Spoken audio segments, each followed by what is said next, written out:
这是一篇外媒绝对不会大肆报道的新闻。最近美空军的闹心事儿不少啊。首先是 F-35升级这件事儿，迟迟没有搞定，导致空军已经近1年是没有接收过新的 F-35了。同时，曾经雄心勃勃的6代机计划也因3亿美价的预估价值而被喊停了，重启可能遥遥无期。而这背后都凸显了以洛马为首的美国军火商对利益无休止的追求。这让美国曾经强大的军力变得脆弱。今天大兵就好好和各位扒一扒军火商是如何掏空美国国库，以及如何变着花样挣钱的。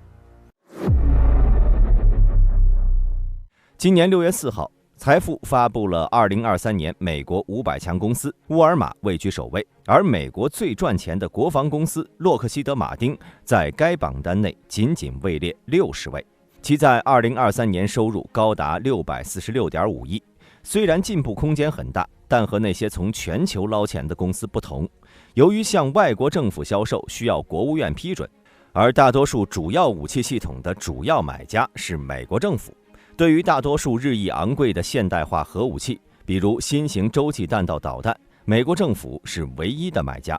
为了证明在武器合同上花费巨额纳税人资金的合理性，国防承包商需要一个重要的敌人存在。他们是谁不重要，俄罗斯、伊朗、朝鲜都可以被视为迫在眉睫的危险，并作为宣讲的证据来证明美国需要更多的武器，以及需要在五角大楼投资更多的税款，以维护国家安全。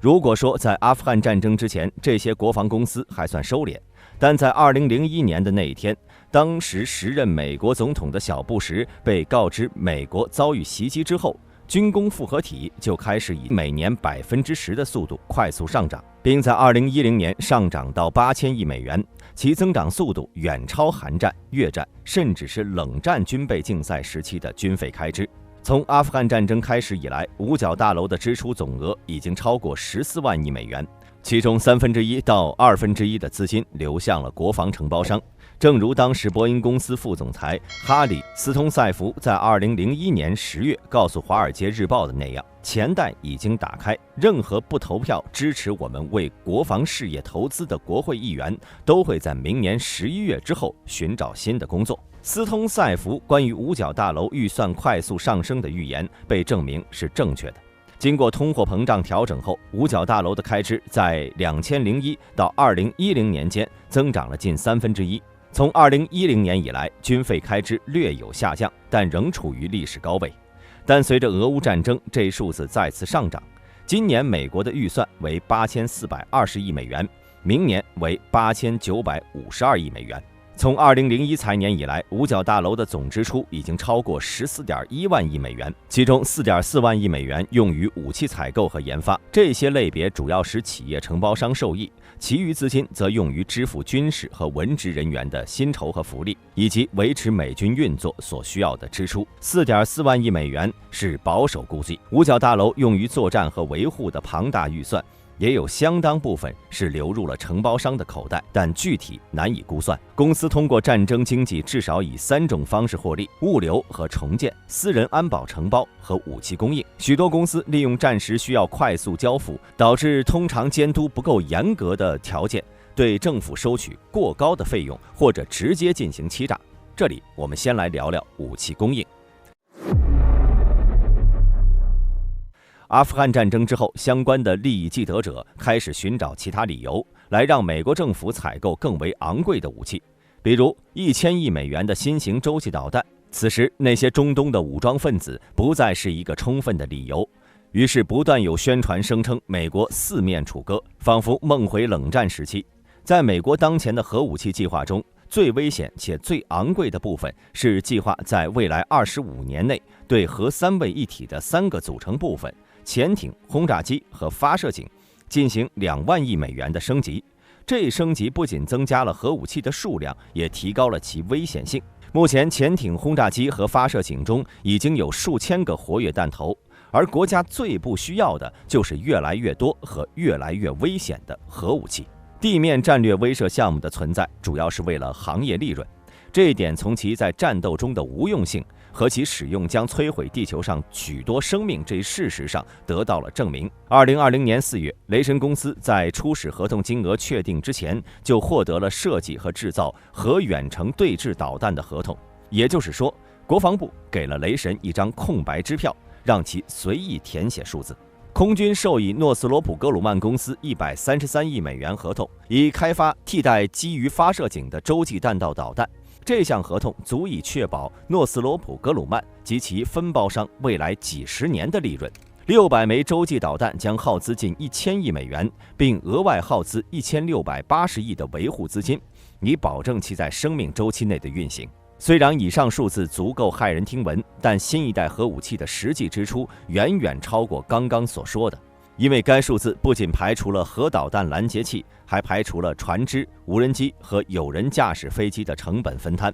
例如，为了发射新的空射核导弹，美军必须拥有足够数量的 B-21，而为了 B-21，美国需要付出更多的其他成本。美国国家利益网站预估，为核武器升级，美政府将为此付出2万亿美元的代价。有的观众看到这里就会问了，难道美国参议两院都是傻子吗？花这么多钱，他们怎么可能同意？那么接下来我们就来聊一聊这最关键的一点。事实上，对于军工复合体来说，光靠简单的利益交换，就可以简单的要求参众两院的自然委员会继续投票支持数千亿美元的武器合同。最简单的例子就是 F-35战斗机项目的长期问题，几乎对合同的继续没有任何影响。如果雪佛兰汽车无法启动，或者经常发生刹车故障并且翻车，理所当然的，雪佛兰的销量将会暴跌。然而，尽管军事文献和空军文件中充斥着大量的 F-35软件系统面临的问题，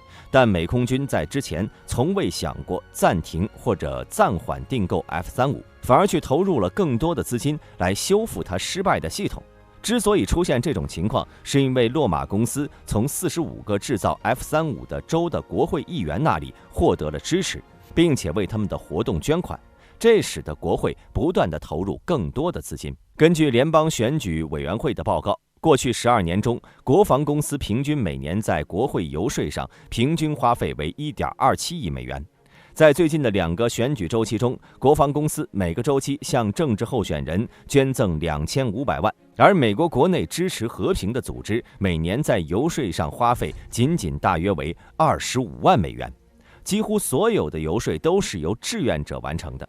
军事公司在过去2个选举周期中，在游说和政治贡献上的支出是和平团体的760倍。美国国会议员和参议员和军工企业之间的利益交换，不仅涉及直接的经济往来，他们退休后可以直接在国防工业中获得利润丰厚的职位。政府监督项目估计，2018年来自五角大楼和国会山的645名高级政府官员，在前20大国防承包商中找到了工作。我们举众多例子中的其中一个，前参谋长联席会议主席约瑟夫·邓福德将军是 F-35战机出现问题后依然支持洛马公司的主要支持者之一。在他离开军队后的4个月内，就加入了该公司的董事会。这类互动引发了关于特殊利益与国家利益谁能决定美国国防政策和采购选择的严重质疑。我们需要注意的是，美国官员和公司之间的大门，它不是单向的，而是一扇永不停歇的旋转门。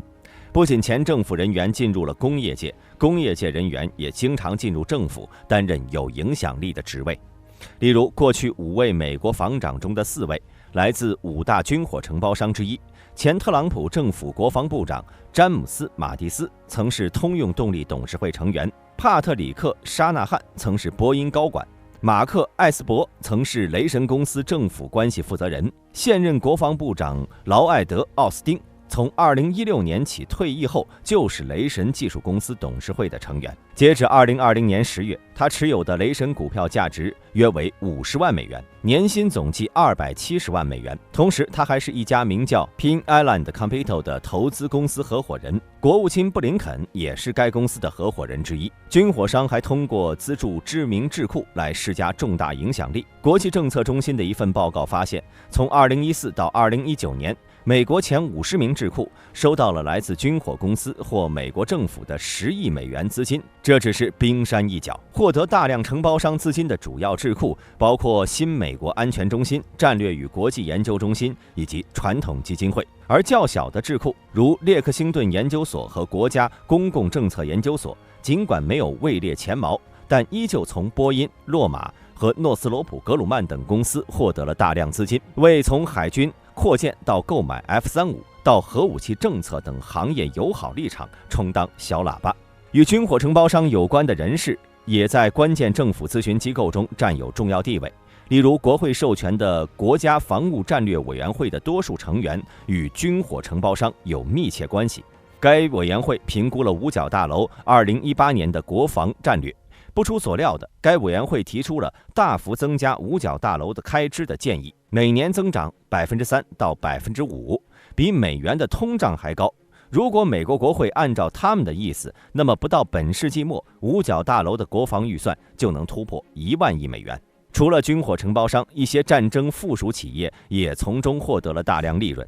例如，在伊拉克和阿富汗最知名的重建和物流承包商哈里伯顿公司，其通过其子公司凯洛格、布朗和鲁特开展业务。在阿富汗和伊拉克战争之初，哈里伯顿公司是五角大楼后勤民用增援计划合同的受益者。该合同涉及协调从建立军事基地到维护设备、提供食物和洗衣服务等众多部队支援项目。由于重建伊拉克石油基础设施和为伊拉克和阿富汗的美军提供后勤支援的合同，哈里伯顿的盈利从2002财年到2006财年增长了10倍以上。截止2008年8月，该公司在 LOGCAP 合同下已经获得了超过300亿美元的资金。然而，这一过程伴随着大量媒体、独立分析人士和国会议员的批评。2000年8月，琼斯母亲杂志披露，1992年，当时由切尼领导的五角大楼支付了位于德克萨斯州的布朗和鲁特服务公司390万美元，用于撰写一份机密报告，详细说明像他自己这样的私人公司如何帮助为美军在潜在战区提供后勤支持。切尼随后担任了哈里伯顿公司的首席执行官，到2001年，他成为小布什政府的副总统。切尼在公司拥有价值4600万美元的股份，甚至到2002年，他还从公司收到了16.2万美元的延期补偿。切尼从政府到哈里伯顿再到政府的经历，是五角大楼和国防工业之间旋转门的经典案例，涉及所有实际和潜在的利益冲突。然而，光是赚钱也就罢了。该公司还被发现在行动中会大幅抬高基本服务价格，甚至工作质量低劣，甚至是危及了美军的安全。自2004年起，即伊拉克战争开始1年后，一个由国会授权成立的旨在根除浪费、欺诈和滥用行为机构——伊拉克重建特别监察会，揭露了大量承包商在伊拉克重建过程中收取过高费用、建筑质量低劣以及直接盗窃的案例，但很少有公司因此遭受重大的财务或刑事后果。伊拉克和阿富汗战时承包委员会估计，截止2011年，这2个战区的浪费、欺诈和滥用总计达到310亿至600亿美元。以上的种种信息表明，军工复合体对美国的侵蚀已经到了一个相当严重的地步。但好在最近美国扣押了 F-35的预购款，以及暂停6代机项目，都表明在俄罗斯的实质威胁面前，美国政府开始着重处理自身的问题。其手段包括减少战争和战争准备的开支，增加外交的作用，关注非军事安全挑战，并减少在中东和乌克兰等地区的军事干预。国际政策中心的可持续国防特别工作组提出，通过对俄罗斯和朝鲜的挑战，需要采取更现实的态度，寻求外交途径解决核扩散问题，削减核武器重新武装计划，减少五角大楼雇佣的私人合同人员，可以在未来10年内节省超过1.2万亿美元。同时，严格监督和管理合同支出，也能将脱缰的国防企业拖回法律的牢笼。美国正在加强总监察长、审计人员和合同官员的作用。国防管理研究所就是为了铲除腐败，为供应商谈判公平的价格，增加五角大楼支出的透明度而诞生的。而对各种各样的史密斯专员，可以采取改革公共竞选资金，减少私人资金在政治过程中的价值，并限制政府和工业之间的旋转门。这包括了延长政府服务与在军火行业就业之间的冷却期，堵塞现行法律中的漏洞，增加从国会、五角大楼和其他关键机构人员离职后的详细活动报告，避免出现旋转门就业。当然，如此顽固的问题呢，不可能通过一朝一夕改变。美国想要逐步减少国防公司对政府的控制，实现更加平衡和可持续的国防战略，可能还需要相当长的时间。对此，各位有什么看法？欢迎在评论区留言讨论。本期视频到此结束，我是大兵，我们下期再见。